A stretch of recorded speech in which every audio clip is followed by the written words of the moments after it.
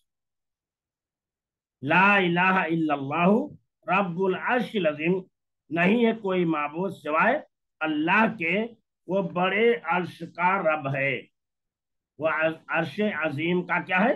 رب ہے۔ تو یہاں بتایا پہلی صفت اللہ کی بیان کیا العظیم الحلیم، دوسری صفت بیان کیا رب العرش العظیم، لا الہ الا اللہ، اللہ کے علاوہ کوئی معبود برحق نہیں، وہ عظیم ہے، عظمت والا ہے، اور نہایت بردبار ہے، نہایت نرم ہے۔ لا الہ الا اللہ رب العرش العظیم، کہ اللہ کے علاوہ کوئی معبود برحق نہیں، وہ بڑے عرش کا، عظیم عرش کا رب ہے، اور عرش بہت بڑا ہے، عرش بہت ہی بڑا ہے۔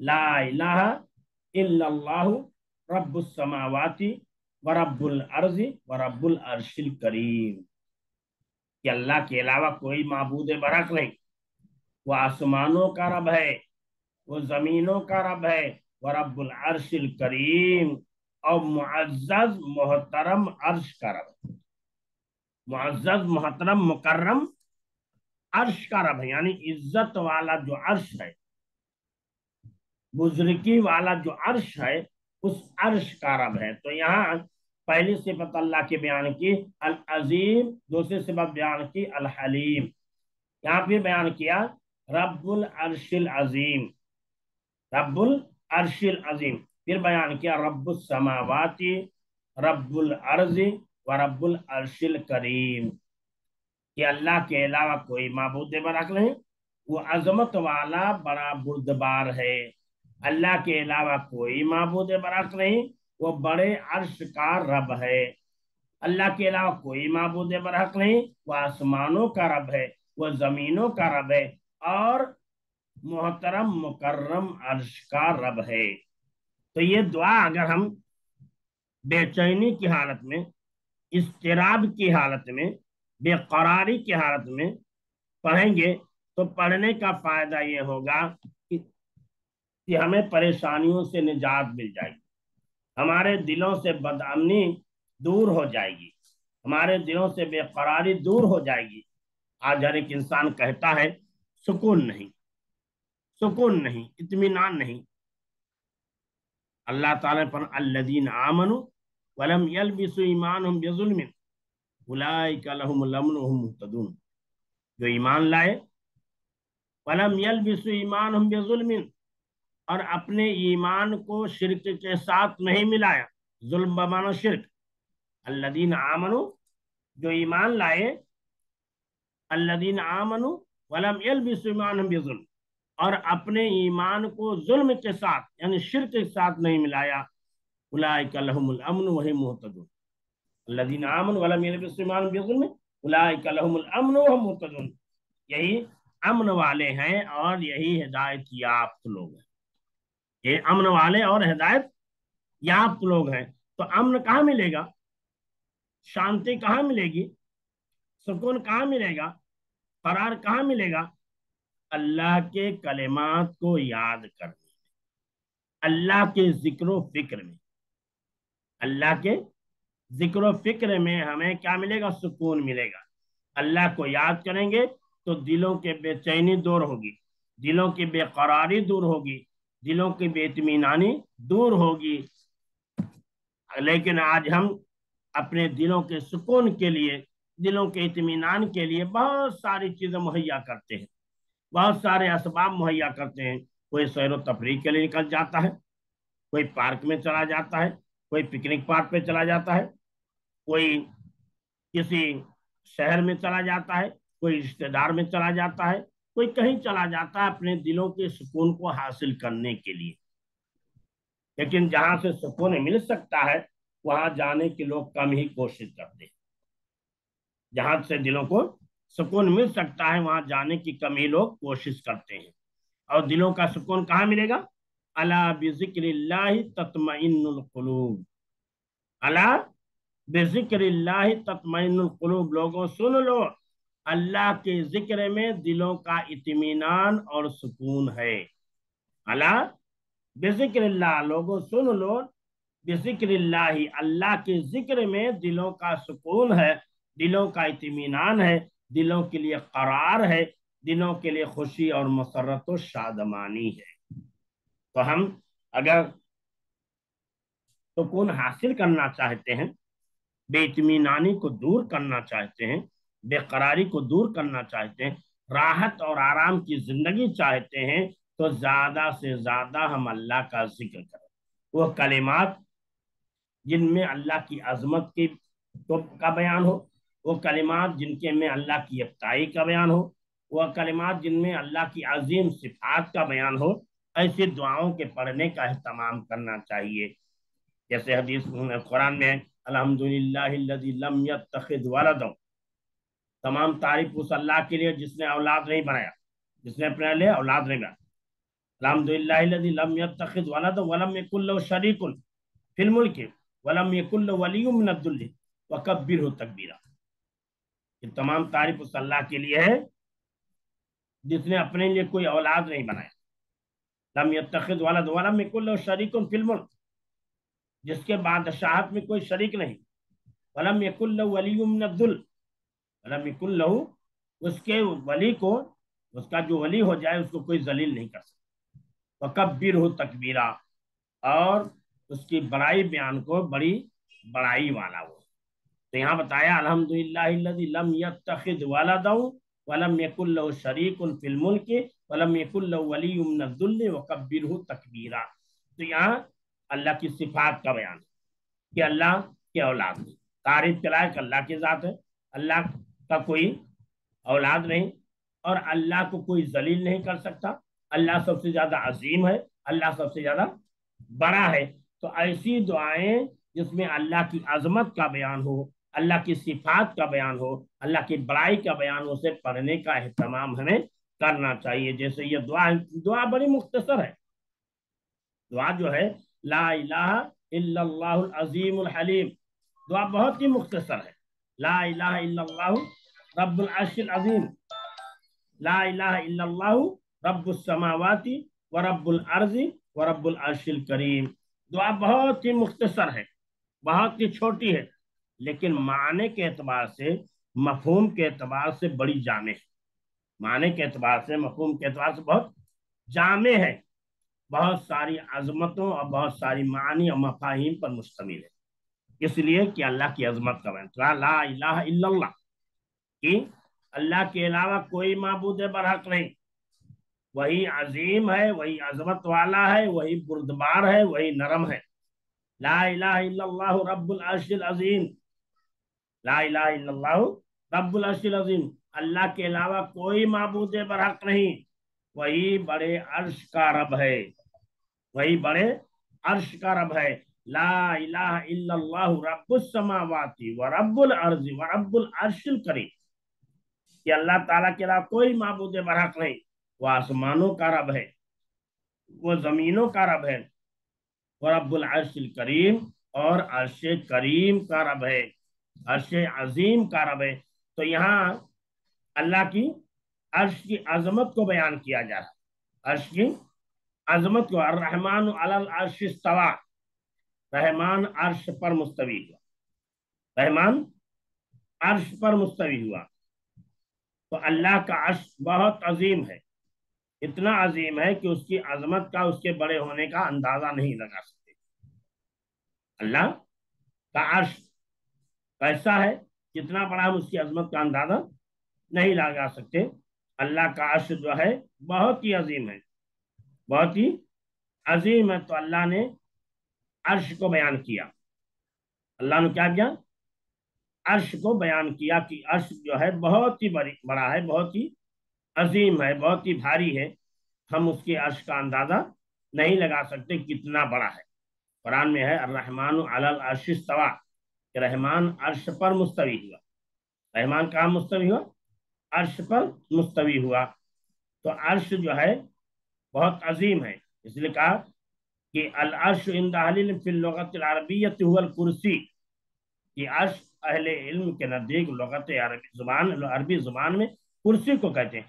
اور کرسی العظیم کرسی الملک، یعنی کرسی عظیم یہ بادشاہ کی کرسی ہے، اور رحمان کے عرش سے مراد کرسی عظیم و اعظم المخلوقات، اور رحمان کے عرش سے مراد ایک وہ عظیم کرسی ہے تو جو تمام مخلوقات سے عظیم ہے، تمام مخلوقات سے کیا ہے، عظیم ہے، جس کو اللہ کے فرشتے قیامت کے دن اٹھا کر کے لے کر کے لوگوں کے سامنے آئیں گے، لوگوں کے سامنے کیا ہے، آئیں گے۔ اسی لیے اللہ نے فرمایا ان ربکم اللہ الذی خلق السماوات والارض فی ستۃ ایام ثم استوى علی العرش، کہ بے شک تمہارا رب وہ اللہ ہے جس نے آسمانوں اور زمینوں کو 6 دن میں پیدا کیا، ثم استوى علی العرش، پھر وہ عرش پر مستوی ہوا۔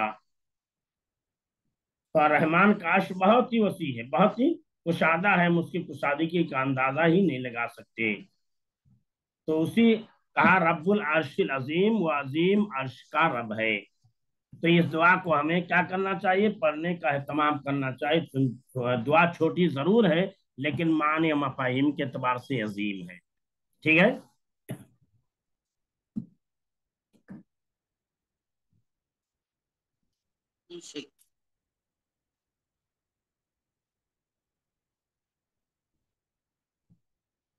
کوئی اشکال سوال جواب ہو تو بتائیے، نہیں ہو تو ختم کرتے ہیں۔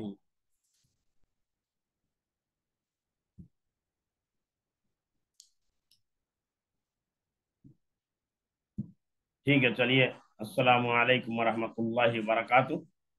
سبحانک اللہم بحمدک، اشہد ان لا الہ الا انت